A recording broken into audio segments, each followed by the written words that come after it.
The minivan had been parked in the same corner of the McDonald's lot every night for 7 weeks. Not a customer, not an employee. The windows fogged from the inside, 4 sets of lungs breathing in a sealed car. A blanket pinned across the rear glass so no one could see in. Malcolm Davis sat in his Mercedes 6 spaces away, with the engine off. This was the 3rd night he had come here. He did not know who was inside that van. He did not know why he kept coming back. He would know both before this night was over. Malcolm Davis drove at night the way some people drink. Not to get anywhere, just to keep moving. He had done it since he was 12 years old. Back then, it was his mother behind the wheel. A 1996 Honda Civic with a cracked dashboard and a back seat that smelled like laundry detergent because Dorothy Davis kept their clothes in garbage bags in the trunk when they had nowhere else to keep them. She would drive loops through the south side of Chicago at 2 in the morning, 3 in the morning, because the shelters were full and sitting still in a parked car felt too much like giving up. Moving felt like you were going somewhere, even when you were not. Malcolm was 52 now.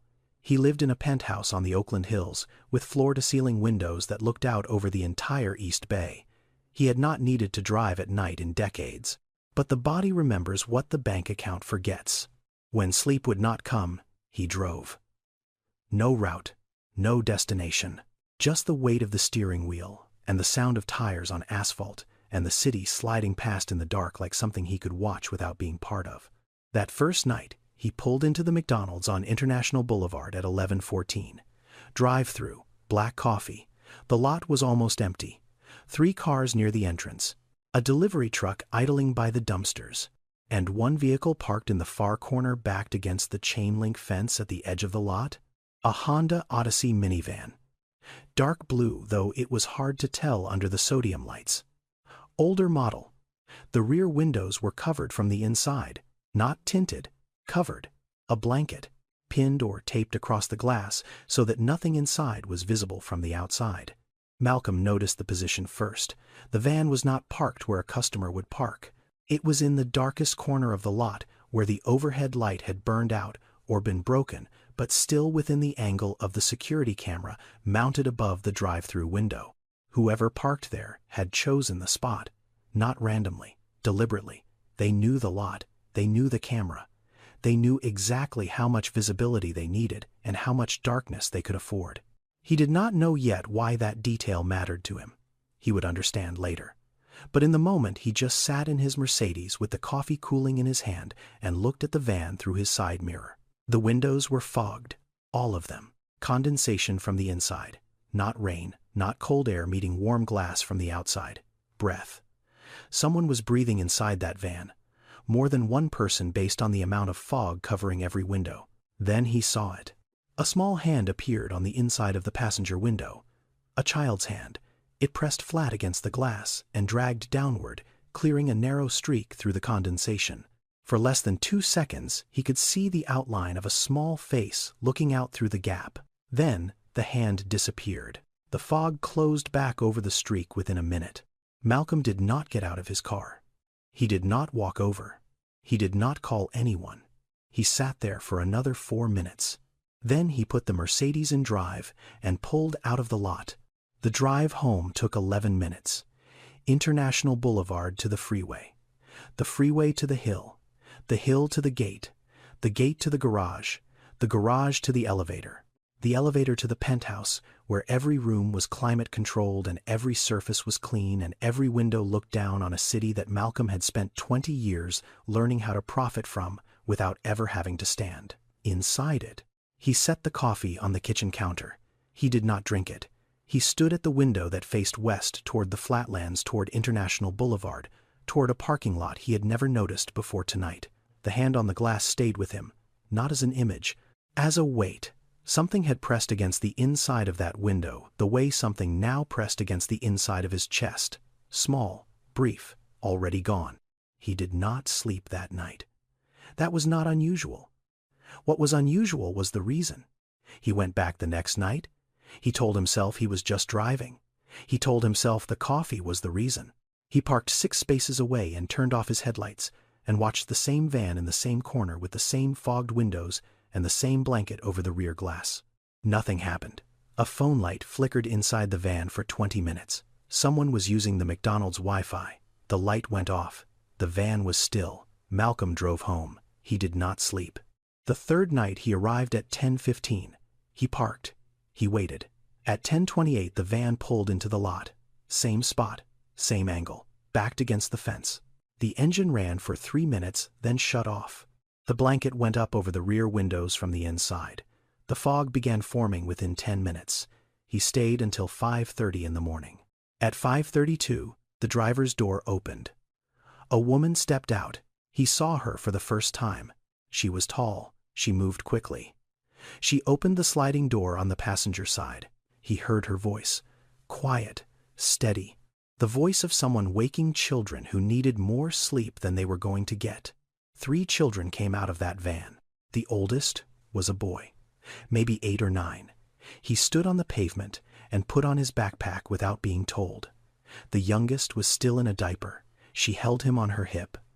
The middle child was a girl, maybe 5 or 6.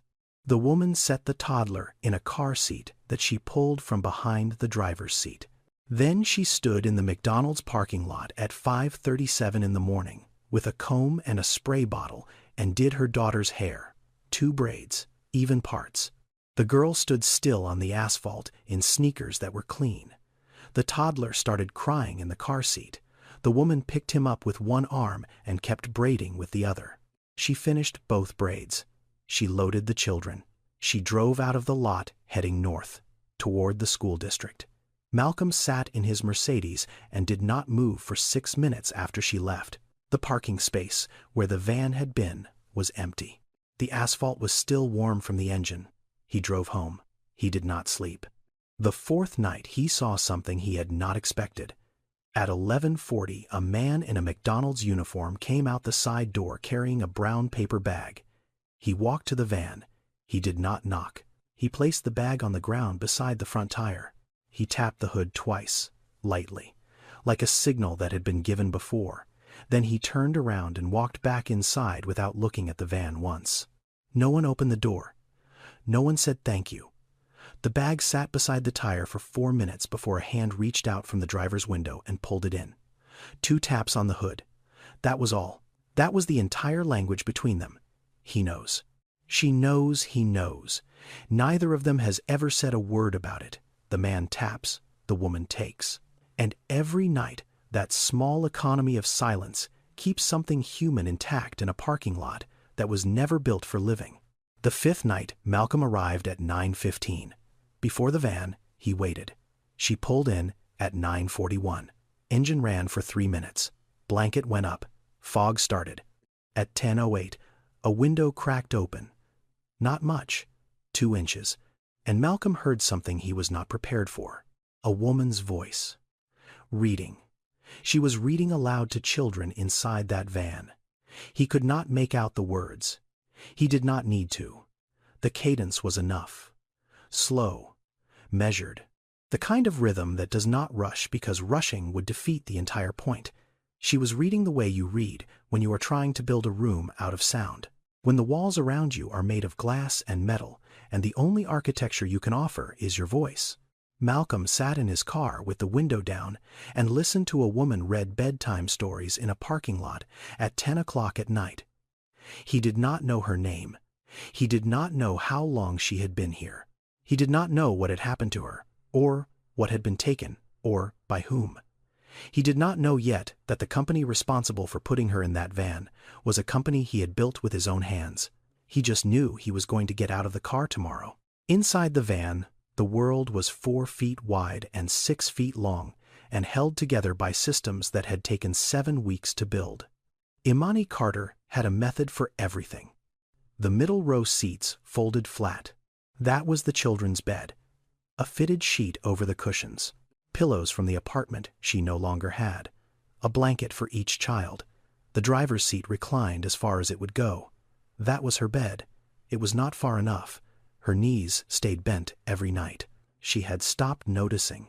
The passenger seat held a plastic bin. Inside, 3 days of clean clothes, sorted by child. Jalen's stack on the left. Nia's in the middle. Carter's on the right. Under the bin, a 5-gallon water jug for washing faces and hands. A roll of paper towels. A Ziploc bag with 3 toothbrushes and a tube of toothpaste that was down to the last inch. Hanging from the headrest of the passenger seat, a clear plastic bag, wet wipes, hand sanitizer, a small bottle of detangling spray for Nia's hair, a comb, a brush, 2 ponytail holders. The trunk held everything else.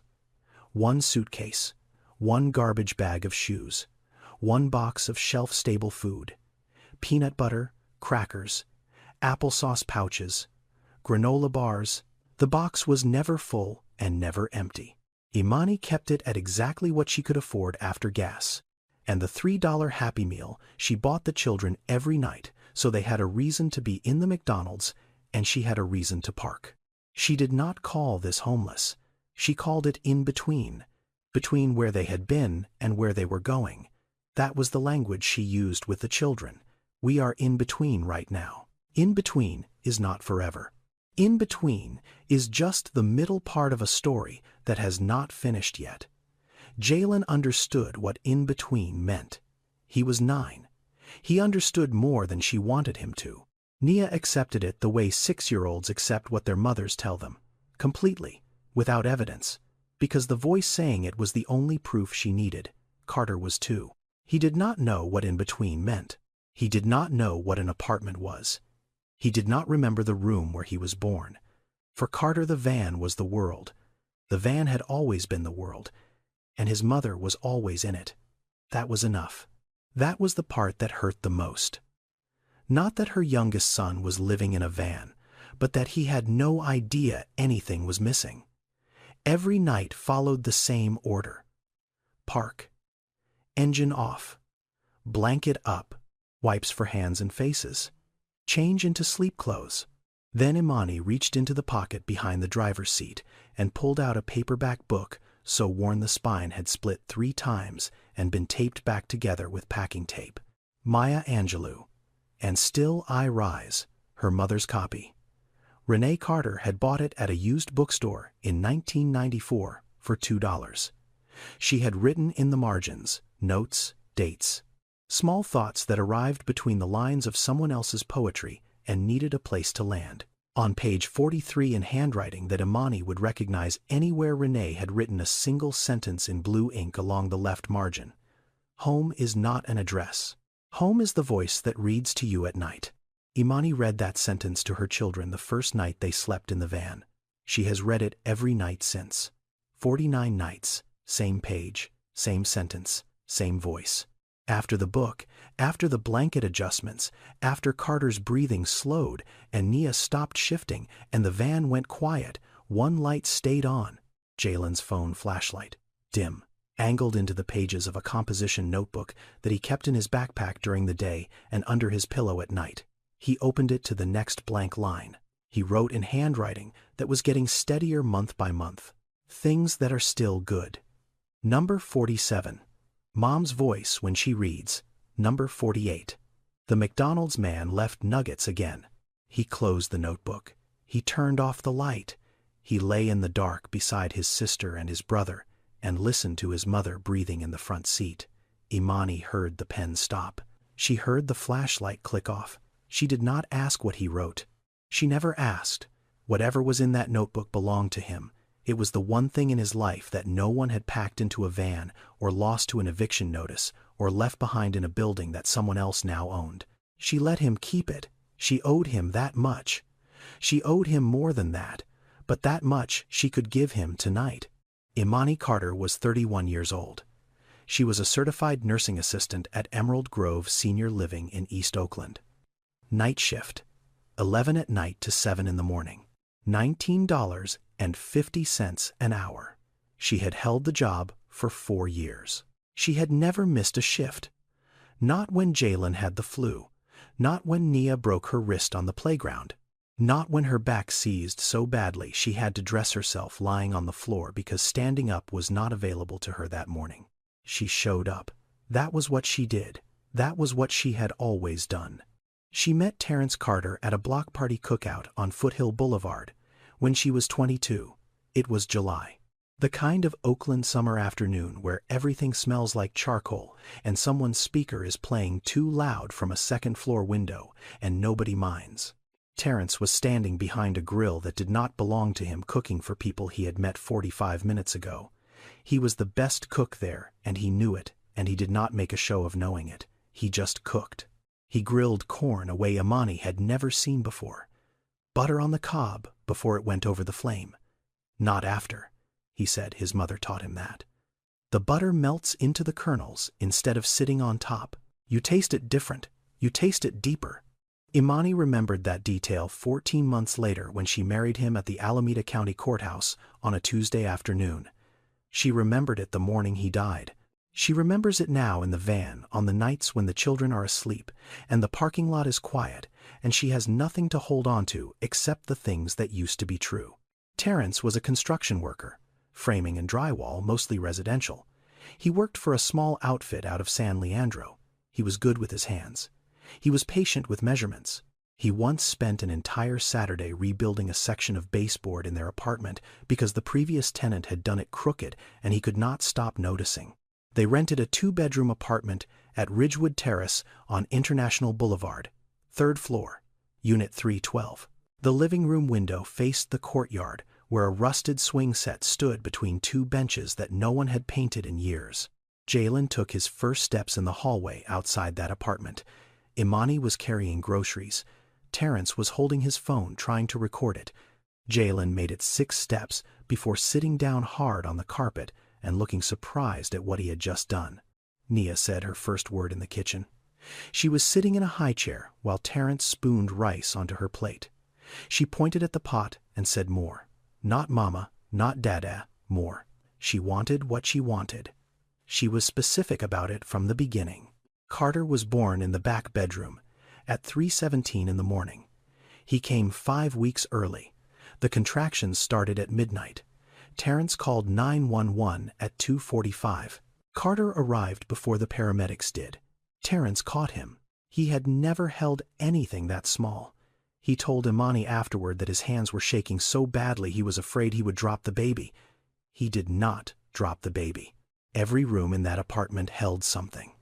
A first step, a first word, a birth, $1,400 a month, 2 incomes.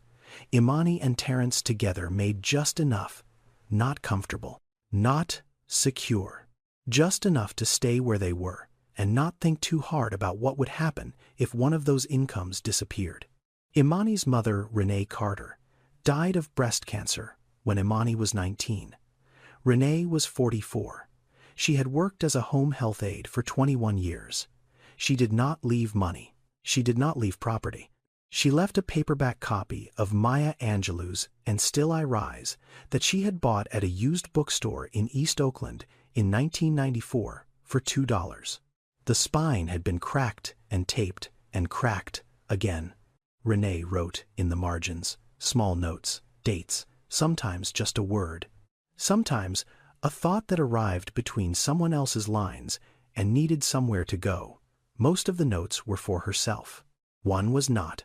On page 43 in blue ink in handwriting that slanted slightly to the right, the way Renee's always did, she had written a single sentence along the left margin. Imani found it 3 days after the funeral. She has never stopped reading it. She did not know then that she would one day read that sentence to her children in a parked van in a McDonald's lot as proof that they still had a home. She did not know then that a sentence written in a margin could become the only architecture she had left. The apartment at Ridgewood Terrace cost $1,400 a month. 2 incomes covered it. 1 income did not. But before that math became the thing that ended everything, something else had to happen first. Terrence Carter died on March 14th. A scaffold collapse at a residential construction site in Hayward. He was 33 years old. He had been on the site for 6 weeks. The company he worked for, a small general contractor with 11 employees, had classified Terrence as an independent contractor, not an employee. The distinction matters in ways that most people never think about until it is the only thing that matters. When Imani filed for workers' compensation, the claim was denied. Terrence was not an employee. He was a contractor. Contractors are not covered. When she called about life insurance, there was none. The company did not offer benefits to contractors. When she contacted the Occupational Safety and Health Administration, an investigation was opened. It is still open. Investigations do not pay rent. Worker misclassification affects an estimated 10 to 30% of the construction labor force in the United States. When a contractor dies on a job site, the family receives no death benefits, no workers' compensation, no employer-sponsored life insurance. Not because the law does not protect them, because someone decided the law did not apply to them. Imani buried Terrence on a Saturday. The funeral cost $4,200. She borrowed most of it from 3 people and has paid back 2 of them. She went back to work the following Monday. She did not take bereavement leave because bereavement leave is a benefit, and benefits are for employees with salaried positions, and Imani was hourly. She clocked in at 11 that night. She emptied bedpans and changed sheets and held the hand of a 91-year-old woman who called her the wrong name, and she did not correct her because the wrong name was close enough and the woman needed someone to hold her hand more than she needed to be right. One income. $19.50 an hour. 40 hours a week before taxes. $1,400 a month for rent. Imani did the math every morning. She managed it for 4 months. The 5th month, a letter arrived. New management. Ridgewood Terrace had been acquired by a property investment firm based in the Bay Area. Improvements would be made. Rent would be adjusted to reflect market conditions. The new monthly rate for Unit 312 would be $1,960, a 40% increase. Imani called Legal Aid of Alameda County. A lawyer helped her file a dispute. The dispute bought her 4 months, 4 months of letters, 4 months of hearings, 4 months of a system that moved slowly enough to look like it was working but never slowly enough to actually protect the person inside it. Then the code enforcement notice arrived. The 2nd bedroom window did not meet egress requirements. Fire safety. The same window that had been in that apartment for 6 years. The same window that had passed every inspection when the old management had no reason to look for problems. The new management had a reason. The eviction order came on a Wednesday. Imani had 14 days. She did not fight it. She had used up fighting. She packed what fit into the van. Clothes, dishes stayed. The children's winter coats, toys stayed. The composition notebook Jalen had been writing in since his father died. The Maya Angelou paperback with her mother's handwriting in the margins. The car seat. The 5-gallon water jug she had bought at a hardware store because she already knew what was coming.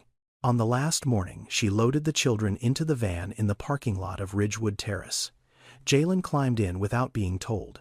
He put on his seatbelt and looked straight ahead. Carter was on her hip. Nia stood on the pavement and looked up at the building. "Are we going home tomorrow?" Imani knelt down.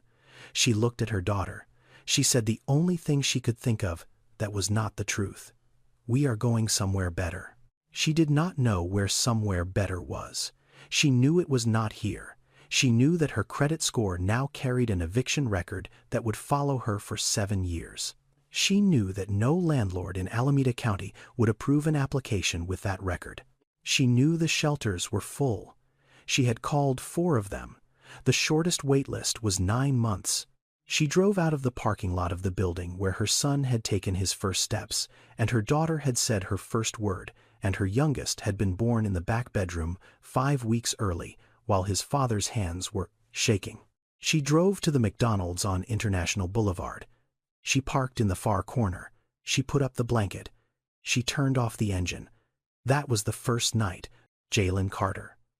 9 years old, 4th grade at Garfield Elementary. His reading level was above average. His attendance was perfect. His teacher, Miss Boateng, did not know he slept in a van. Nobody at the school knew. Every morning, Jalen arrived in clean clothes with a full backpack and completed homework because Imani made sure of it. She ironed his shirts on the dashboard when the windshield caught enough morning sun. She checked his math at 5:45 in the morning using the dome light. She made sure that nothing about her son's appearance at 8:15 when he walked through the school doors suggested anything about where he had been at midnight. Jalen did not tell anyone, not because Imani told him not to. She had never said a word about keeping it secret. He understood on his own. He was 9. He understood that if he told his teacher would call someone. And if someone got called, that someone might decide that a van was not a suitable place for children. And if that decision got made, the next decision might be to separate them, to put him and Nia and Carter somewhere that was not with their mother. He had done the math on that, not with numbers, with fear. And the math told him silence was safer than help. He had started the notebook 3 days after his father died. Imani had taught him the exercise. Find one good thing every day, write it down, keep the list. On the first day, he wrote 2 entries. Number 1, Mom said we will be okay. Number 2, the sun came out after lunch. He was on number 52 now. 52 good things found in the middle of the worst thing that had ever happened to him. Some of them were small. Number 14, I found a quarter on the sidewalk. Some of them were ordinary. Number 31, Nia laughed at dinner. Some of them were the kind of thing a 9-year-old should not have to notice as remarkable. Number 44, nobody asked where we live today. The notebook went everywhere he went, in his backpack during the day, under his pillow at night. It was the one thing he owned that had nothing to do with what had been lost. It only contained what remained. Nia Carter, 6 years old, kindergarten at Garfield Elementary, same school as Jalen, different building. She remembered her father better than either of her brothers did because she was the one who had spent the most time watching him. She watched him cook. She watched him measure walls. She watched him carry Carter on his shoulders through the courtyard at Ridgewood Terrace on Saturday mornings when the swing set was too rusted to use and walking was the only ride available. She asked the question almost every night. Are we going home tomorrow? Imani had given every answer she had. We are working on it. Soon. Not yet, but soon. I promise we are going to find a place. She had run out of new ways to say the same thing. Nia kept asking anyway. Not because she expected a different answer, because asking was the only way she knew to keep the idea of home alive. On the fogged windows of the van, Nia drew houses with her finger, a triangle roof, a square body, a door in the middle, a window on each side, sometimes a chimney, sometimes a tree. She drew the same house every night on the same window, and every morning the condensation dried and the house disappeared, and every night she drew it again. She did not know she was drawing a metaphor. She was 6. She was drawing what she wanted, and what she wanted vanished by morning, and she rebuilt it anyway. Because that is what you do when you are 6, and the only construction material you have is your finger, and the only canvas you have is fog. Carter, 2 years old. He did not remember the apartment at Ridgewood Terrace. He did not remember his father. He did not remember the back bedroom where he was born, or the courtyard with the rusted swing set, or the kitchen where his sister said her first word. He had no memory of a life before the van. For Carter, the van was not temporary. It was not in between. It was not the middle part of a story that had not finished yet.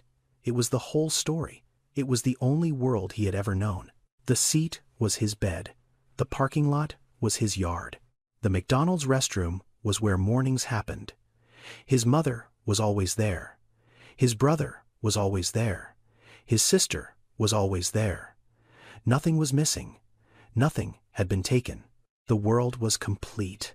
That was the part that hurt the most.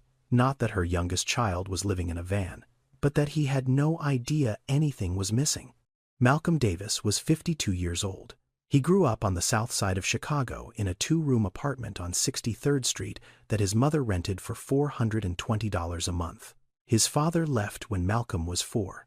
He does not remember the leaving. He remembers the silence after it, a space in the apartment where a voice used to be and then was not. Dorothy Davis worked 3 jobs: housekeeping at the Palmer House Hilton from 6 in the morning to 2 in the afternoon, cashier at a Walgreens on Cottage Grove from 3 to 8, laundry folding at a commercial cleaners on Stony Island from 9 at night until midnight. She slept 4 hours a night for 11 years. She never once called it sacrifice. She called it Tuesday. They were evicted for the first time when Malcolm was 8. The building was sold. New owner, rent increase. Dorothy could not cover the difference. They moved to a smaller place on 69th Street. They were evicted again when he was 11. Same reason, different building, same math. The second eviction happened on a Thursday night in November. Dorothy loaded what she could into a 1996 Honda Civic with a cracked windshield and 214,000 miles on it. The shelters were full. She drove. Malcolm sat in the back seat and pretended to sleep. He did not sleep. He listened to his mother drive loops through the South Side at 2 in the morning, then 3, then 4, because moving felt less like failing than sitting still. He heard her cry once, just once, very quietly. She thought he was asleep. He was not. Malcolm made a decision that night that he did not have words for until he was much older. He decided that he would never again be the person in the back seat. He would be the person who decided where people lived, not the person who got told. Scholarship to the University of Illinois. Finance degree. Entry-level analyst at a real estate investment firm in San Francisco.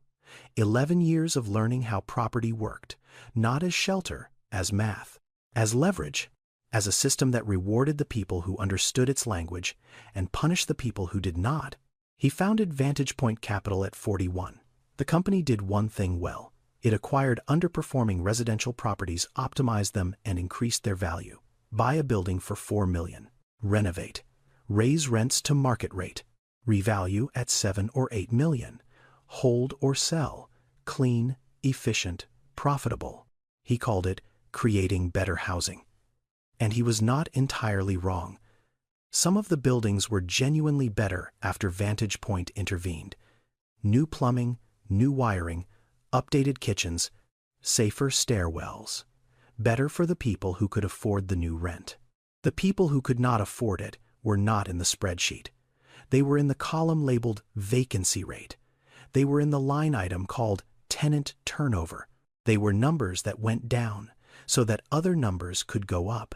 Malcolm did not think of himself as someone who displaced people. He thought of himself as someone who fixed buildings. The difference between those two things is the difference between looking at a property through a spreadsheet and looking at it through a window. Malcolm had not looked through a window in a very long time. He lived alone. Penthouse on the Oakland Hills. No wife, no children. Not because he did not want them, because he had never stopped moving long enough to let them happen. Dorothy died 6 years ago. Heart failure. She was 68. She worked until she was 64. Malcolm paid for everything at the end. The best hospital, the best room. She died in a bed that cost more per night than the apartment on 63rd Street cost per month. He still drove at night, the same way Dorothy drove. No destination, no route, just the weight of the wheel, and the road sliding past, and the feeling of going somewhere without having to decide where. The car was different now. The reason was not. He did not know yet that the road would take him to a McDonald's parking lot on International Boulevard. He did not know that the woman sleeping in the van in that lot had been evicted from a building he owned. He did not know that the system he built to make sure he was never powerless again was the same system that had made her powerless. He would learn all of that soon. But not yet. Imani Carter was not unusual. That was the problem. On any given night in the United States, more than 172,000 families with children experience homelessness. That number comes from the Department of Housing and Urban Development. It is a count. It is not a measure. It does not capture the families sleeping in cars who never enter the shelter system. It does not capture the families doubled up in relatives' apartments or rotating between motels paid for week by week. The actual number is higher. Nobody knows how much higher because the people it describes are very good at not being counted. Many of them have jobs.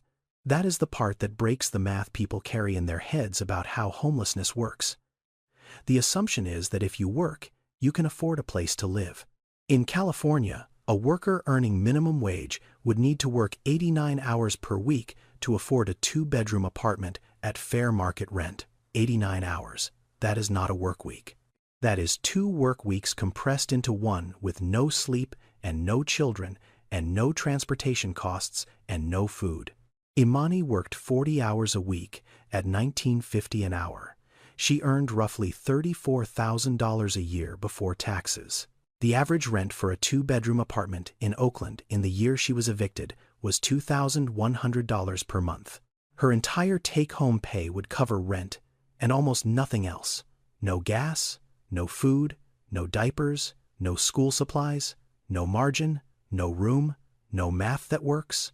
A single eviction record stays on a credit report for up to 7 years. It does not explain why you were evicted. It does not say your husband died and your income was cut in half. It does not say the building was sold and the rent was raised 40%. It does not say the code violation they cited had been there for 6 years and only became a problem when new ownership needed a legal reason to remove you. An eviction record does not tell the story of why someone lost their home. It just tells the next landlord that they did. And most landlords do not ask why. Imani had applied to 11 apartments in the 2 weeks before the eviction date. She was denied by all 11. 3 did not give a reason. 8 cited the pending eviction on her record. One leasing agent told her over the phone before she had even submitted the application that there was no point. We do not rent to applicants with eviction history. It is company policy.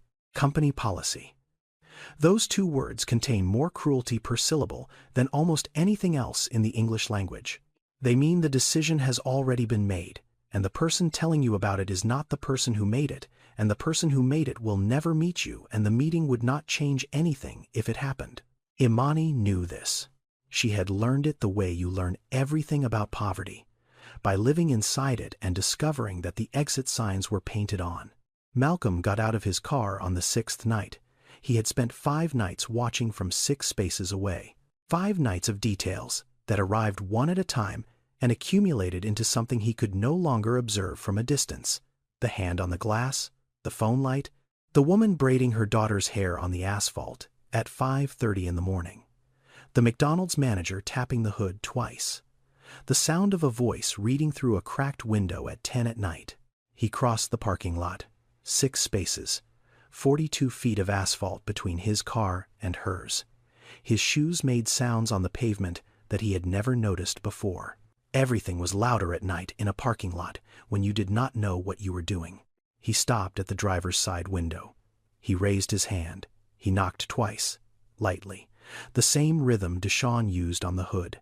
Not aggressive, not demanding. 2 taps that said, "I am here, and I am not here to hurt you." 5 seconds of silence. Then, the blanket on the driver's side window moved. Not the whole blanket, a corner. Pulled back just enough for someone to look out. She looked at him. Her eyes were not afraid. They were calculating, measuring the distance between his hand and the door. Measuring the distance between his car and hers. Measuring him. She opened the door 3 inches. Not enough for him to reach inside. Enough to talk through. Her body was positioned between the gap and the back seat where her children were sleeping. "I know your car. You have been here before." Her voice was level. Not a question. A statement of evidence she had already collected. Malcolm had not prepared words. He had prepared nothing. He had crossed 42 feet of parking lot on an impulse that 5 nights of watching had built without his permission. He said the only true thing he had. "I saw the hand on the window." Imani looked at him. She looked at the Mercedes parked 6 spaces away. She looked back at him. "Are you watching us?"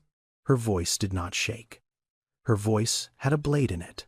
The kind of blade that belongs to a woman who has been watched before by men who did not come with good intentions and has learned that the first question is always the most important one, and the answer to it determines everything that comes next. Malcolm stood in the parking lot in a coat that cost more than her van was worth and said the most honest thing he had said in years. "I do not know what I am doing here." Imani looked at him for 3 more seconds. Then she closed the door. Not a slam, A decision. The blanket went back over the window. The conversation was over. Malcolm stood in the McDonald's parking lot and did not move. This was a feeling he had not had since he was 12 years old. Standing outside a car, at night, not knowing where to go or what to do, or whether the thing he had just done was right or wrong, or neither. A voice came from behind him. The side door of the McDonald's. Deshaun Okafor stood in the frame with his arms crossed and his manager's apron still on. She do not need saving. She needs her apartment back. Malcolm turned. He looked at Deshaun. The parking lot light buzzed above them. What apartment? Deshaun looked at him for a long moment. Then he said a name and an address. Imani Carter. Ridgewood Terrace. International Boulevard. Malcolm drove home. He did not sleep. He opened his laptop at the kitchen counter of the penthouse on Oakland Hills. The city spread out below him through the floor-to-ceiling windows. Somewhere down in those lights, a woman was reading to 3 children in a van. He started searching. Alameda County eviction records. Public access. He typed the name Deshaun had given him. Carter Imani T. The result appeared in 4 minutes. Eviction filed. Property. Ridgewood Terrace Apartments, 1400 block of International Boulevard, Oakland, California. Management company, Crestline Property Services. Malcolm knew Crestline. Crestline Property Services was the third-party management firm that Vantage Point Capital contracted to operate 23 residential properties across the Bay Area. Malcolm had signed that contract himself. 3 years ago. He had met the Crestline operations team once. He had reviewed their quarterly reports every 90 days since. He had never asked for the names of tenants. He had never needed to. He searched again. Property ownership records. Ridgewood Terrace Apartments, acquired by Vantage Point Capital LLC. Date of acquisition, 18 months ago. Purchase price, $4.2 million. Projected post-renovation value, $7.8 million. $7.8 million. He had seen that number before. It had been on a spreadsheet, column D, row 19. Projected asset value post-optimization. He had looked at that number 18 months ago in a conference room on the 14th floor of his office building in downtown Oakland. His acquisitions director had presented it alongside 11 other properties. Malcolm had reviewed the numbers. Occupancy rate, 67%, below market rents, deferred maintenance. Significant upside potential. Significant upside potential. That was the phrase. That was the language he had used for the building where a boy took his first steps in a third-floor hallway, where a girl said her first word in the kitchen, where a baby was born in the back bedroom 5 weeks early while his father's hands shook. Malcolm had looked at the number and said one word. Proceed. He did not know the name Imani Carter when he said it. He did not know the name Terrence Carter or Jalen Carter or Nia Carter or Carter Carter. He did not know that anyone had been born in that building or taken first steps in that building or said a first word in that building. He knew 42 units. He knew 67% occupancy. He knew below market rents. He knew significant upside potential. He closed the laptop. The screen went dark. The penthouse went dark. He sat at the kitchen counter in the silence of a home that had cost him $3.4 million and looked out the window at Oakland, spread below him like a map of everything he had ever wanted to control. Somewhere down in those lights on International Boulevard, in a parking lot behind a McDonald's, a woman he had never met was sleeping in a van that his company had put her in. She was reading to her children from a book her dead mother had written in. She was calling it In Between. She was telling them it was not forever. Malcolm sat in the dark for a long time. He did not move. He did not reach for the laptop. He did not call anyone. He just sat with the knowledge that the thing he had built to make sure no one ever decided where he lived again was the exact thing that had decided where Imani Carter and her 3 children lived tonight. He had spent his career making sure he would never be evicted again. He had not considered that the way to guarantee that was to become the person who did the evicting. The next morning, Malcolm opened the full Vantage Point portfolio on his desktop. 23 properties. He had never looked at all of them at once. He had always looked at them one at a time, one spreadsheet, one set of projections, one acquisition memo, one approval. That was how the work was designed.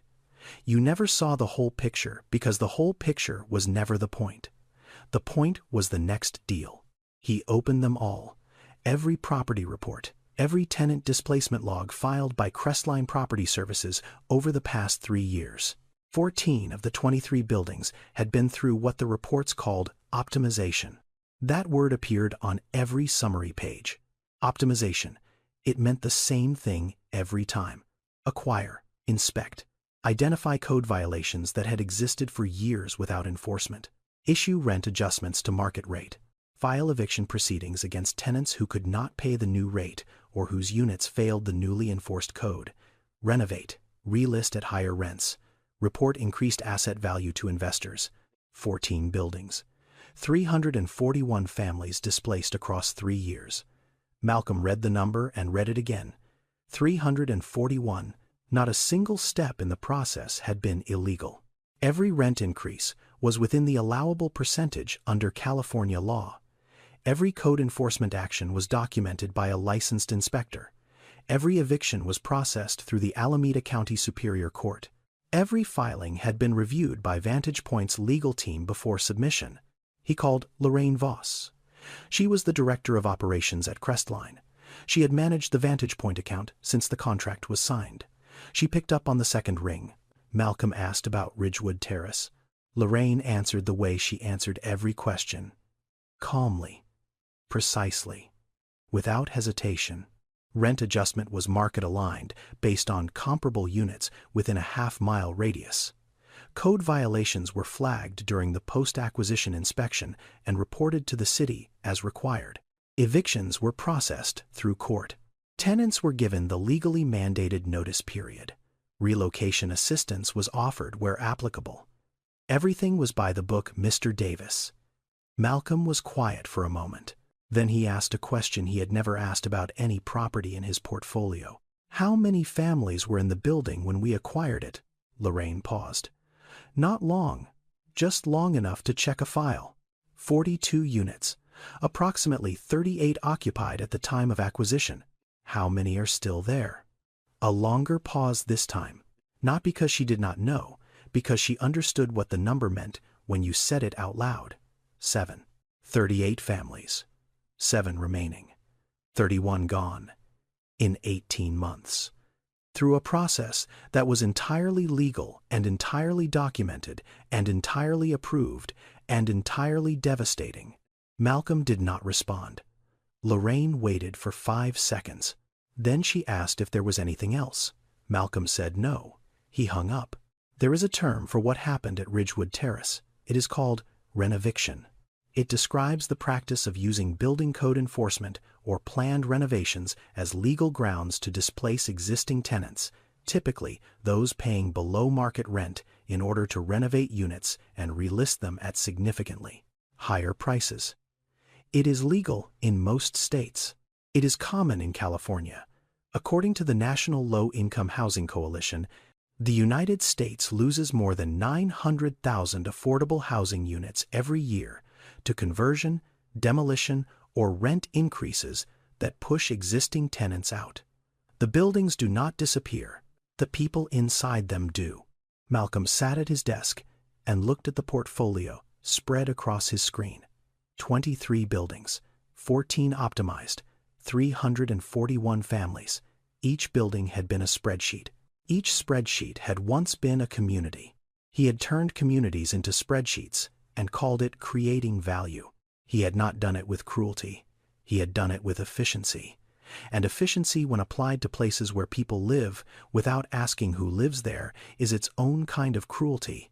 The kind that never has to look at what it does, because the numbers always look clean. Malcolm came back to the McDonald's on the 7th night. He did not park 6 spaces away. He parked near the side entrance and went inside. Deshawn was behind the counter. The restaurant was nearly empty. 2 teenagers sharing fries in a booth. A man asleep in the corner with a coffee cup he had not touched. Malcolm walked to the counter. Deshawn looked at him the way he had looked at him 2 nights ago. Patient. Watchful. not impressed. Malcolm spoke quietly. He told Deshaun who he was, not his name. Deshaun already knew his name from the Mercedes registration he had looked up the night Malcolm first showed up. He told Deshaun what he had found: the building, the company, the connection. He told him he needed to talk to Imani, not from a car window, not in a parking lot, at a table, like two people. Deshaun looked at him for a long time. Then he said 3 words: "I will ask." He walked out to the van. He was gone for 10 minutes. Malcolm stood at the counter and did not order anything, and did not sit down, and did not check his phone. He just stood there, waiting the way you wait when you know you have no right to ask for what you are asking for, but you are asking anyway. Deshaun came back in. He nodded once. She is coming.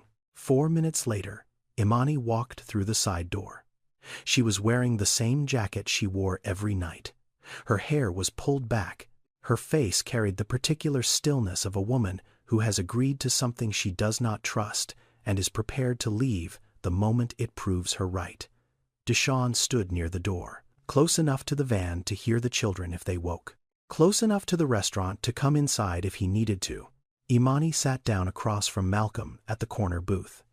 Malcolm had ordered a coffee for her. She did not touch it. She put her hands flat on the table and looked at him the way she had looked at him through the car window, measuring. Malcolm did not start with small talk. He did not start with an apology. He started with the truth. The building you lived in, Ridgewood Terrace.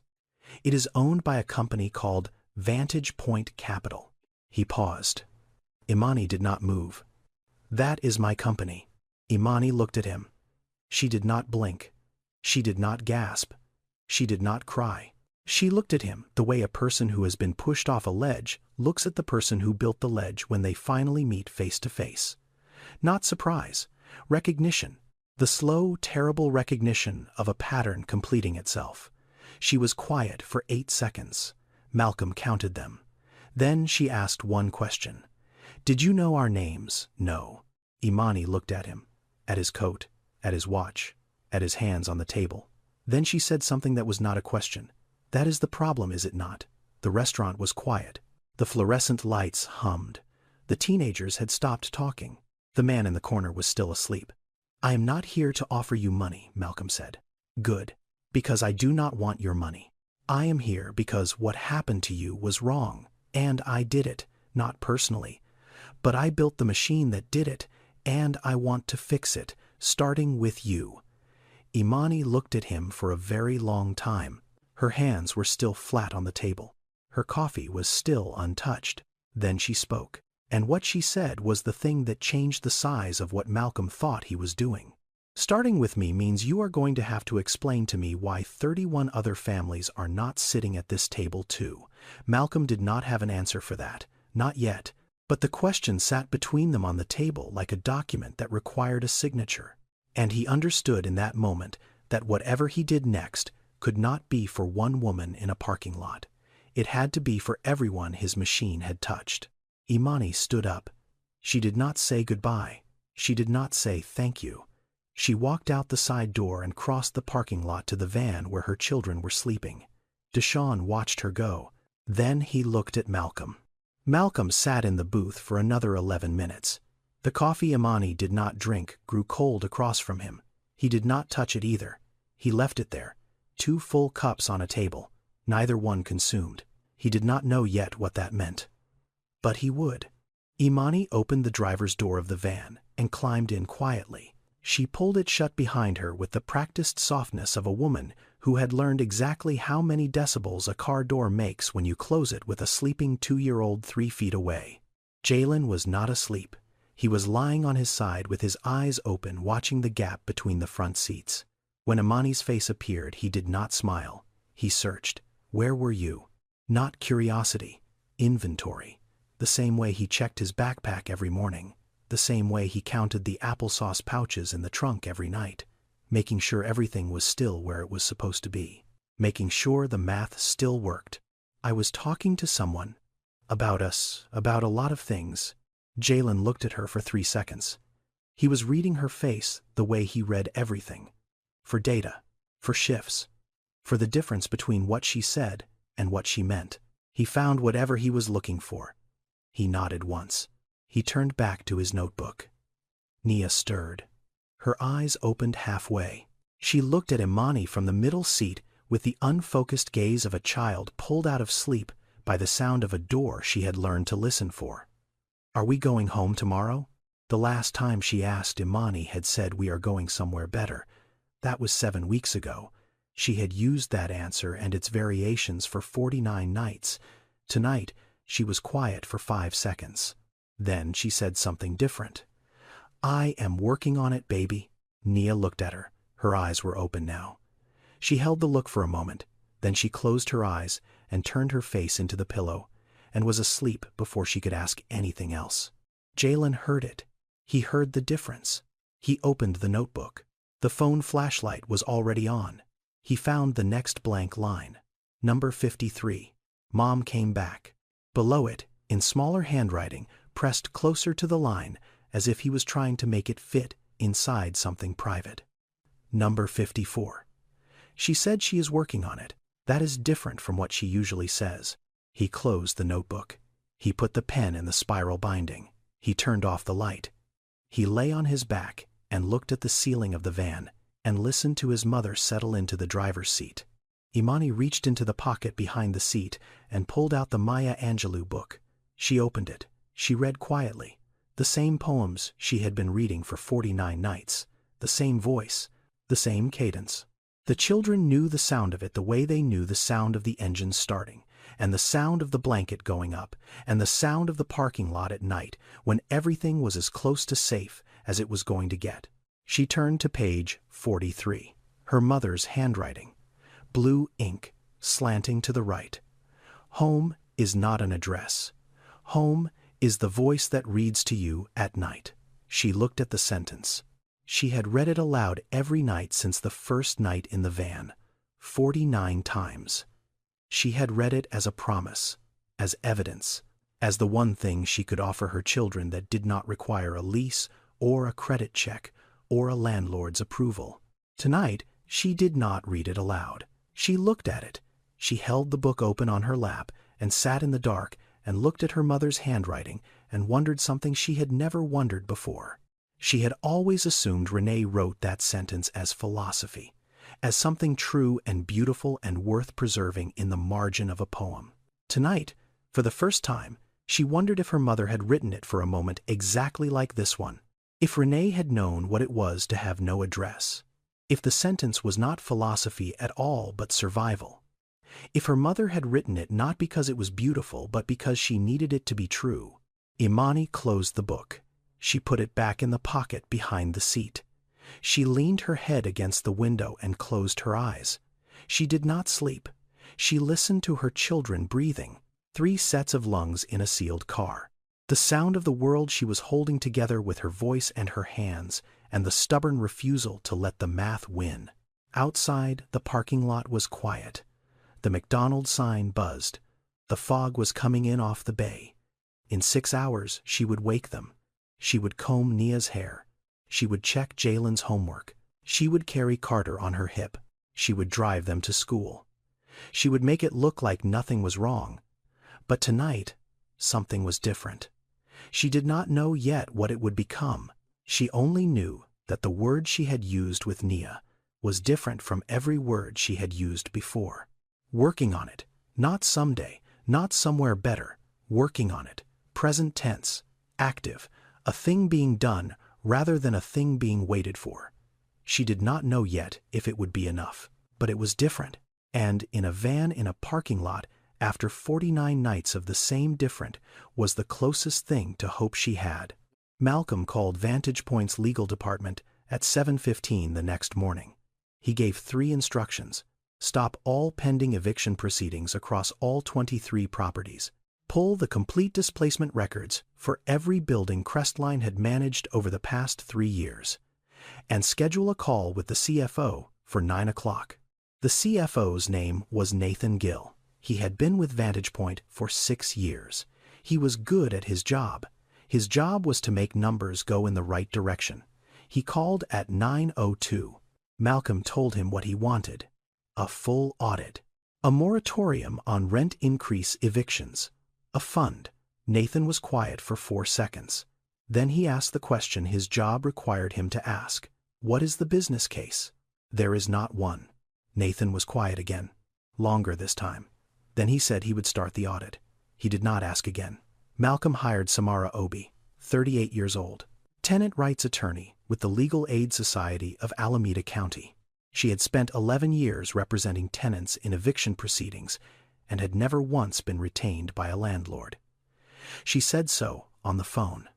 Malcolm said he understood. He asked her to look at the Ridgewood Terrace file anyway. Samara reviewed the records in 3 days. Her conclusion was precise. The evictions were technically legal. Every filing followed the statutory process. Every notice met the required timeline. Every code violation cited in the eviction proceedings was real. But the pattern told a different story. The code violations at Ridgewood Terrace had existed for years under the previous ownership without triggering enforcement. They were flagged only after Vantage Point acquired the building, only after the rent increase had been implemented, only after tenants who could not pay the new rate needed a legal reason to be removed. The same pattern appeared at 14 other properties. Acquire, inspect, find violations that had been there for years, use the violations as legal grounds, process the eviction, renovate, relist. In some cities, this practice has a name. It is called renoviction, the use of renovation or code enforcement as a mechanism to legally displace tenants paying below market rent. Some municipalities have responded with right of return ordinances. San Francisco requires landlords to offer displaced tenants the right to return to their units after renovation at the original rent. Los Angeles has similar protections. Oakland at the time of Imani Carter's eviction did not. Malcolm did not wait for Oakland to pass a law. He created one inside his own company. He established the Vantage Point Restoration Fund, $12 million. The fund had 4 objectives. First, locate and contact every family displaced from a Vantage Point managed property over the past 3 years. 341 households across 14 buildings. Second, provide relocation assistance to any displaced family still in need. Third, work with the Alameda County courts to petition for the sealing or vacating of eviction records, where the underlying eviction was tied to a post-acquisition code enforcement action. Fourth, implement a right of return policy for Ridgewood Terrace and all future renovation projects in the Vantage Point portfolio. Former tenants would be offered their units back at their original rental rate upon completion of renovation.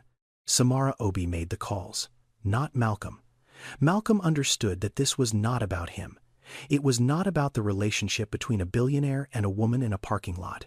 It was about a system that had broken something and a system that could be rebuilt to fix it.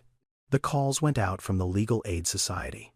Samara's team reached 212 of the 341 households within 6 weeks. Some had found housing, some had not. Some had left Oakland entirely. Some had left California. 11 were living in vehicles. 23 were in shelters. 41 were doubled up with family members in apartments that did not have room for them. Imani Carter received a call from Samara Obi on a Tuesday afternoon. She was in the McDonald's parking lot. The children were at school. She was sitting in the driver's seat with the engine off and the windows cracked, reading a booklet about affordable housing applications that she had picked up at the public library 3 days earlier. The call lasted 14 minutes. Samara explained the fund, the right of return, the timeline for Ridgewood Terrace renovation, the rent. Imani listened without interrupting. When Samara finished, Imani asked one question. Is this for everyone, or just for me? For everyone we can reach, Samara said. You are the 14th call I have made today. Imani was quiet for a moment. Then she said thank you. Then she hung up. She sat in the van for another 6 minutes. She did not move. She did not call anyone. She looked at the booklet in her lap, and then she looked at the parking lot, and then she looked at the rearview mirror where she could see the car seats in the back, where her children slept every night. She did not cry. She had made a rule about that a long time ago. Not in front of the van, not where the parking lot could see. But her hands were shaking, and she let them. 4 months later, on a Saturday morning in October, Imani Carter pulled the van into the parking lot of Ridgewood Terrace. She turned off the engine. She looked at the building. 3 stories, same brick, same entrance, new windows, new paint at the frames. A building that had been waiting for people to come back to it and had started showing the cost of waiting. 22 of the original 38 households returned. Imani was the 14th. The renovation had been completed under a revised plan. 70% of units designated affordable at the original rental rates, 30% at market rate. Vantage Point absorbed the difference. The projected return on the property dropped from $7.8 million to $4.1 million. Malcolm signed the revised projection without asking anyone to explain the loss. There was no loss. There was a correction. Imani walked through the front door. The lobby had new tile. The mailboxes were new. Her name was already on Unit 312. 3rd floor. Same unit. She took the stairs. The staircase was the same. The railing was the same. Her hand knew it. Her feet knew the steps. 14 up, turn. 14 more, turn.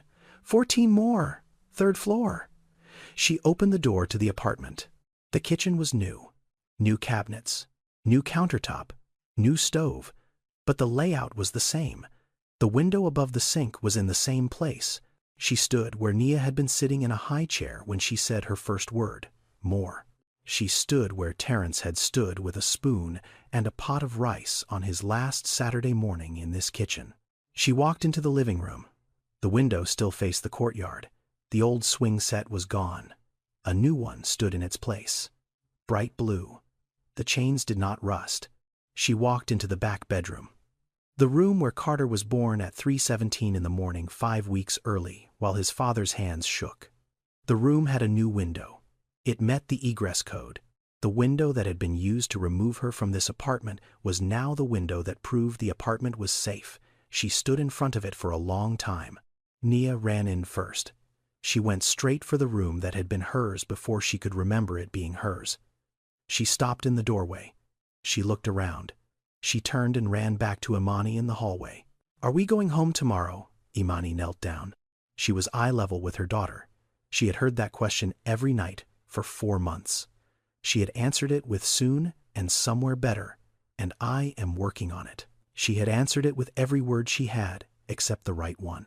"We are already here, baby." Nia looked at her. She looked at the room behind her. She looked back at Imani. Then she walked into the room and sat down on the floor in the middle of it and did not move. She sat there the way a person sits in a place they have been looking for. Not doing anything. Just being in it. Jalen walked into his room. He set his backpack on the floor. He unzipped it. He took out the composition notebook. He held it for a moment. Then he placed it on the desk. A real desk. In a real room. With a lamp that plugged into a wall and a window that faced the courtyard and a door he could close. He opened the notebook. He looked at the pages. 54 entries. 54 good things found in the middle of the worst thing that had ever happened to him. He did not write anything. He just looked at the notebook sitting on the desk. The notebook had lived in a backpack and under a pillow and in the dark of a van for 4 months. Now it was on a desk, in a room, in a home. He closed it. He did not need to write right now. The notebook could wait. It had never been able to wait before. Carter walked through the living room, touching everything. The wall, the window, the edge of the couch that had been delivered that morning. He touched the curtain and pulled it and laughed when it moved. He did not know this apartment. He did not remember it. He did not know that he had been born in the back bedroom, or that his father had caught him with shaking hands, or that his sister had said her first word in the kitchen, or that his brother had taken his first steps in the hallway, outside. For Carter, this was a new place. Every place was new. He did not know this was a return. He just knew his mother was smiling. And his mother's smile was enough to make any room feel like it had always been his. That night, the first night, the children slept in beds. Beds, real sheets, real pillows, real walls. Nia fell asleep first, then Carter, then Jalen. He was always the last one. Imani sat on the edge of Jalen's bed. She reached into the bag she had not yet unpacked and pulled out the Maya Angelou book. She opened it. She read. The same poems, the same voice, the same rhythm the children knew the way they knew her breathing and the sound of a door closing gently. She turned to page 43. Her mother's handwriting. Blue ink. Slanting to the right. Home is not an address. Home is the voice that reads to you at night. She read it out loud. For the first time in a real home. For the first time with walls that belonged to her and a lease with her name on it and a door that locked from the inside. Her voice did not shake. It was just fuller than usual, as if the sentence had been waiting for a room that deserved it. Jalen's eyes were closed, but he was not asleep. He was listening. He heard the sentence. He had heard it every night for 4 months. But tonight it sounded different. Tonight it sounded like it was true in a way it had not been true before. Not because the words had changed, because the room had. Imani closed the book. She kissed his forehead.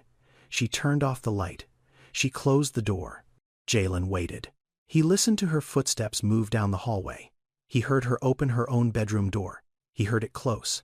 Then he reached over and turned on the desk lamp. Not a phone flashlight. A lamp.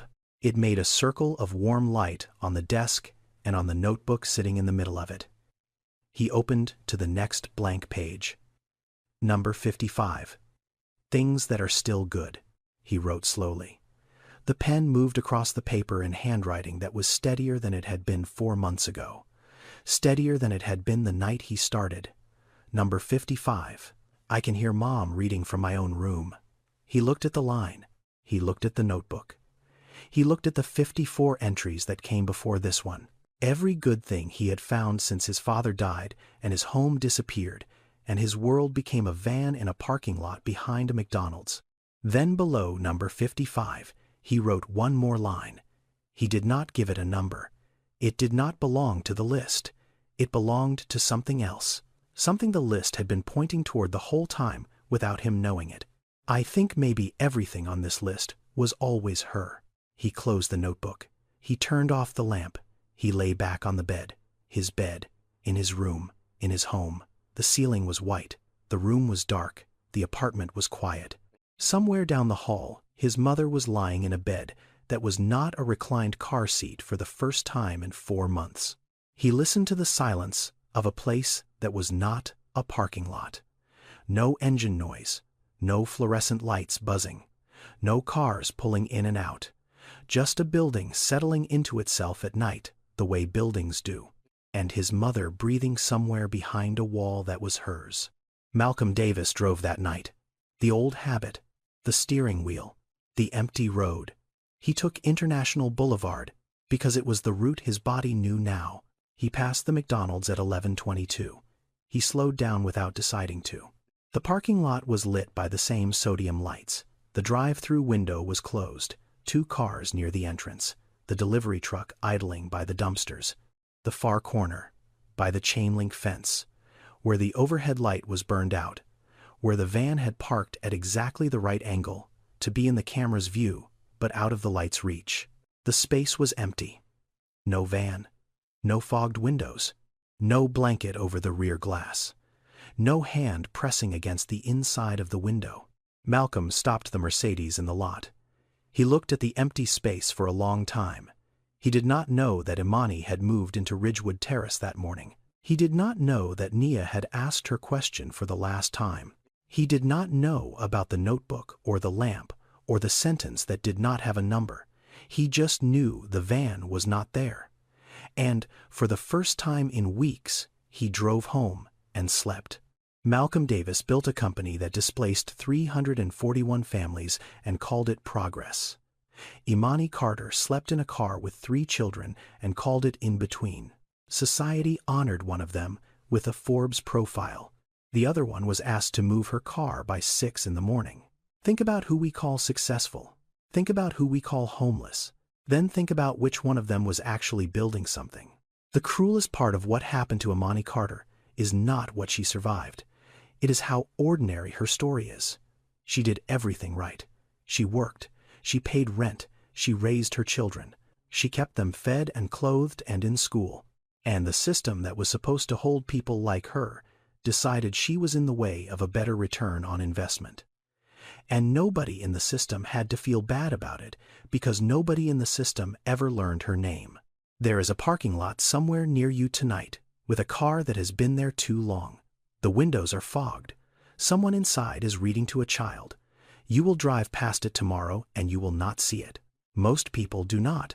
That is not cruelty. It is distance. And distance is something we can choose to close. This story is fiction. The names are not real, but the statistics are. And the situation, a working mother living in her car because an eviction destroyed her ability to rent, is happening right now to hundreds of thousands of families across this country. I wrote this because I believe stories can do what statistics alone cannot. They make you see a person where you used to see a number. If this one did that for you, it did what I needed it to do. If this story stayed with you, send it to someone who needs to hear it. If it made you angry not at a character, but at a system, good. That anger has a direction. Subscribe. I will see you in the next one.